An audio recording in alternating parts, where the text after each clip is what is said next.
Slick back. No, no, slick back. That's what I said. Slick back. No, nigga, I'm a pimp named Slick back. Pimp named Slick back. Pimp named Slick back. Nigga, are you deaf? I'm a pimp named Slick. Assalamualaikum warahmatullahi wabarakatuh. Perkenalkan, nama saya Fatima As-Sahra, nomor urut 10 dengan NIM 2203055010007 dari kelas A, program studi gizi Fakultas Ilmu Keolahragaan dan Kesehatan Universitas Negeri Makassar. Baik, di sini saya akan menjelaskan tentang diabetes mellitus.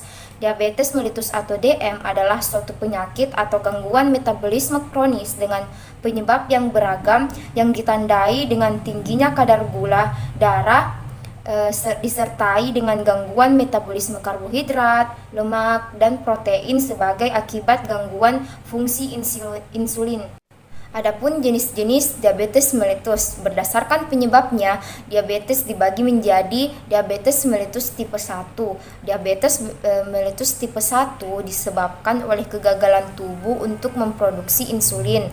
Diabetes tipe ini dapat terdeteksi ketika seseorang berusia muda.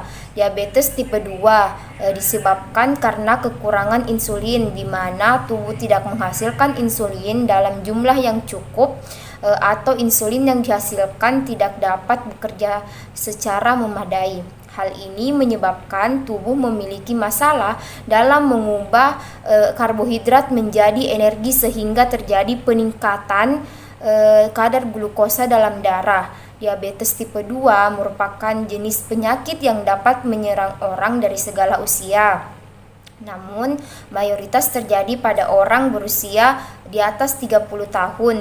Diabetes mellitus gestasional, wanita hamil yang tidak pernah menderita diabetes mellitus sebelumnya tetapi ketika hamil memiliki kadar glukosa yang tinggi. Diabetes mellitus gestasional terjadi karena adanya hormon kehamilan yang bekerja berlawanan dengan insulin. Diabetes mellitus gestasional biasanya terjadi pada kehamilan trimester kedua atau ketiga setelah usia kehamilan ketiga atau 6 bulan dan umumnya menghilang dengan sendirinya setelah proses melahirkan. Adapun gejala dan ciri-ciri diabetes mellitus, ada beberapa gejala yang akan dirasakan oleh penderita diabetes mellitus. Tidak cuma gejala diabetes secara umum, gejala diabetes secara spesifik pun seringkali bisa berbeda bagi penderita pria dan wanita. Yang pertama itu gejala umum. Gejala yang umumnya dirasakan oleh penderita diabetes yaitu rasa haus meningkat, meningkatnya rasa lapar, terutama setelah makan, mulut kering, sering buang air kecil, penurunan berat badan yang tidak dapat dijelaskan, lemah, lelah terus-menerus, penglihatan kabur, mati rasa atau kesemutan di tangan atau kaki, penyumbatan luka lambat, penyembuhan luka lambat, kulit kering dan gatal, sering mengalami infeksi saluran kemih.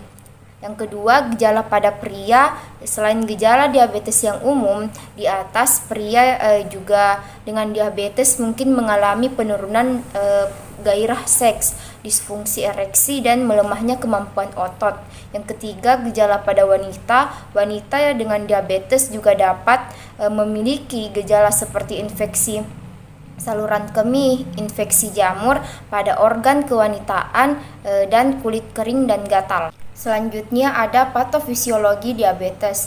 Hormon insulin juga berfungsi untuk meningkatkan metabolisme glukosa pada jaringan dan sel-sel dalam tubuh. Ketika tubuh membutuhkan energi, maka insulin akan berfungsi untuk memecahkan molekul glukosa dan mengubahnya menjadi energi sehingga tubuh bisa mendapatkan energi. Selain itu, hormon insulin juga bertanggung jawab melakukan konversi glukosa menjadi glikogen untuk disimpan dalam otot dan sel-sel hati.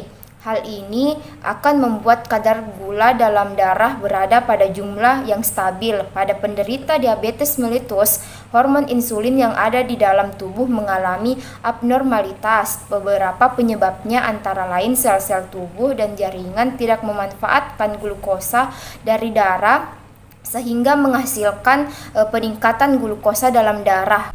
Kondisi tersebut diperburuk oleh peningkatan produksi glukosa oleh hati, yaitu glikogenolysis dan gluconeogenesis yang terjadi secara terus-menerus karena tidak adanya hormon insulin. Selama periode waktu tertentu, kadar glukosa yang tinggi dalam aliran darah dapat menyebabkan komplikasi parah seperti gangguan mata, penyakit kardiovaskular, kerusakan ginjal, dan masalah pada saraf. Baik, itu saja yang dapat saya sampaikan. Wassalamualaikum warahmatullahi wabarakatuh.